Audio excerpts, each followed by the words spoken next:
এখন একটা পাট খেতে আছি, যেটা একসময় বাংলাদেশের সবচাইতে অর্থকরী ফসল ছিল এই পাট।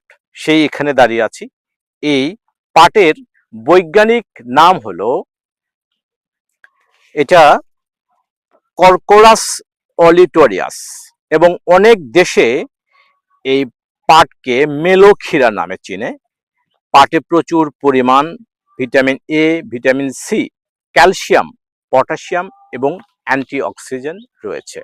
এবং বিশ্বের বিভিন্ন দেশে কিন্তু এই পাট খাওয়ার প্রচলন রয়েছে। বিশেষ করে মিউসিলেস নামে এক ধরনের পিচ্ছিল উপাদান আছে, যেটা রান্না করার পরে বের হয়, যে কারণে এটা পিচ্ছিল হয়ে যায়। বিশেষ করে বাংলাদেশের বাইরেও, মধ্য এশিয়া, বিশেষ করে জাপানে এই শাকটি খাওয়ার প্রচলন রয়েছে ব্যাপকভাবে। এবং এটা জাপানের একটি জনপ্রিয় খাবার, এবং এটা থেকে স্যুপ তৈরি করা হয়।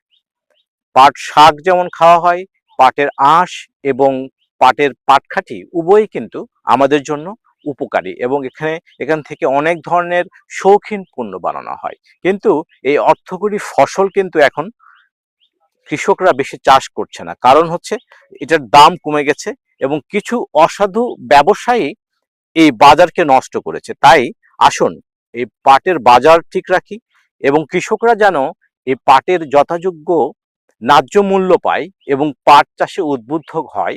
এই জন্য কৃষকদের উদ্বুদ্ধ করি, এবং পাটের একটা বাজার পুরো বিশ্বে তৈরি করার জন্য বাংলাদেশ সরকারের প্রতি আহ্বান থাকবে। সবাইকে অসংখ্য ধন্যবাদ।